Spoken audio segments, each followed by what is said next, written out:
About the types of multi-tenant SaaS architectures, and now it's time to talk about the database layer multi-tenancy. So the multi-tenancy concept comes with different architecture layers. We have already advocated the multi-tenancy application layer and its variants. And paradoxically, the easiest and cost-effective multi-tenant database architecture is the pure and real database multi-tenancy.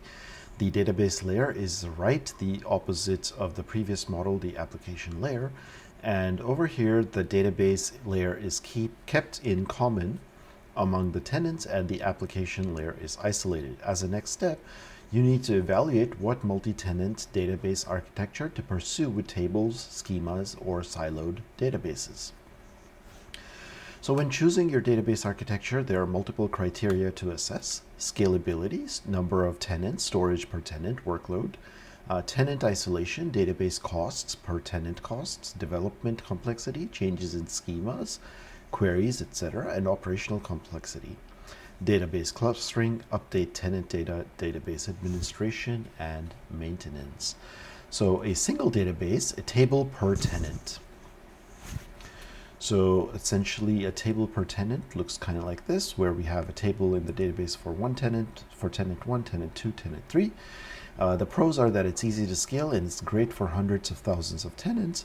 The cons are it's hard to troubleshoot a single tenant per table.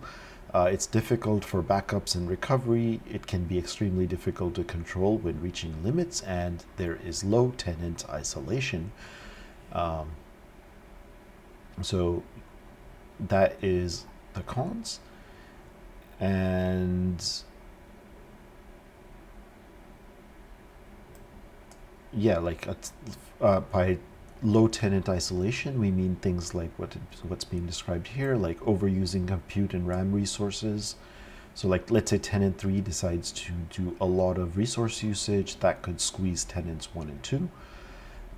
And something like this. So it's super easy to design and use, but it has the cons mentioned.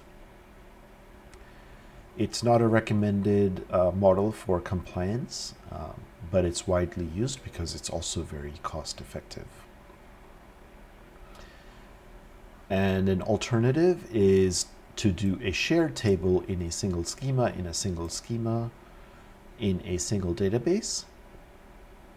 And that's perfect for DynamoDB. We're not going to cover this approach for now. Okay.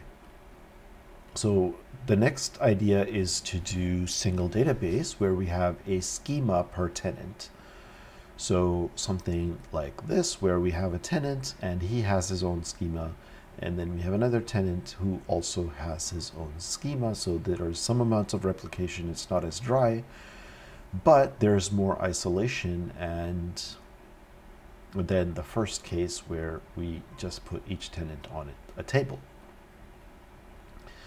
So a schema per tenant single database is also known as the bridge model, and is a multi-tenant database approach, which is still very cost effective and more secure than the pure tenancy model. Since you are with a single database, with the exception of the database schema isolation per tenant, and if you're concerned about data partitioning, this solution is slightly better than the previous one, because you can partition based on schemas. And similarly, it's simple to manage across multiple schemas in your application code configuration.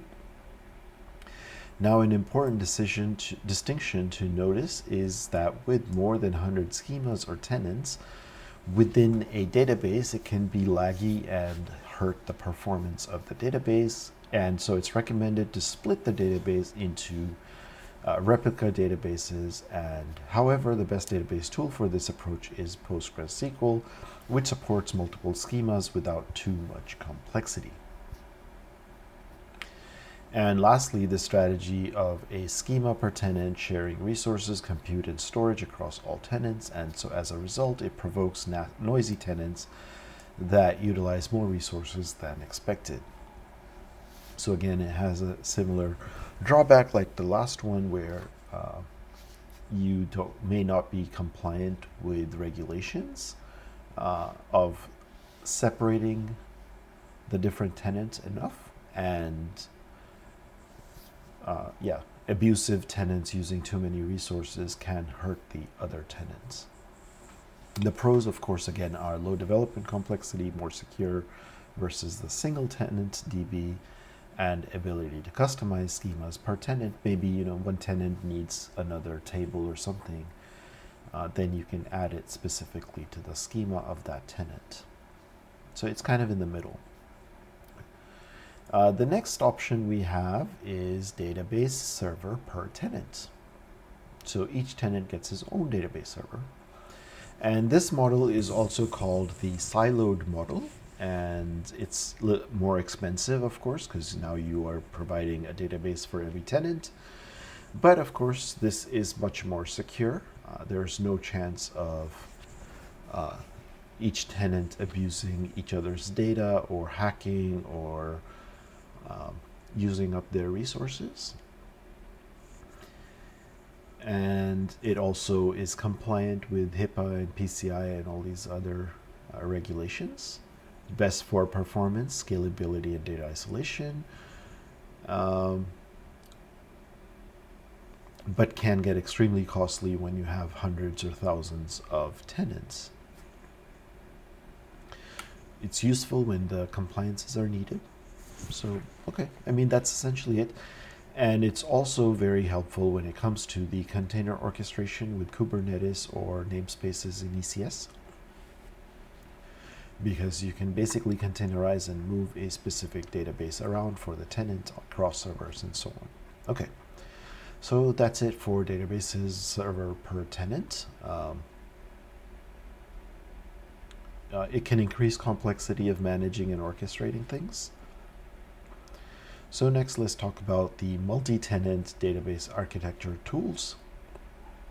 If you are using this like individual databases for the different tenants and so on, so then you're going to have to use some tools to manage that complexity, especially if you have a lot of tenants.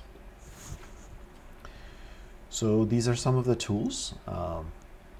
Amazon RDS with PostgreSQL, DynamoDB, Amazon RDS with MySQL, GraphQL.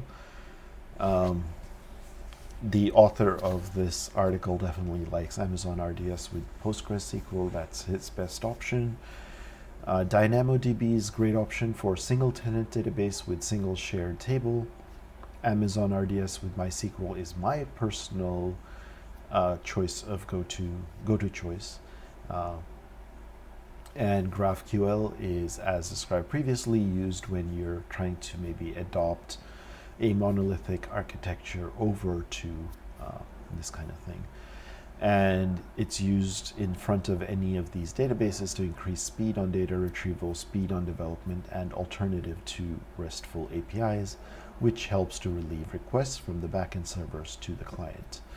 All right, so that's it for the database layer multi-tenancy, and I will see you in the next video where we will talk about the application code changes that you have to make to get to multi-tenancy.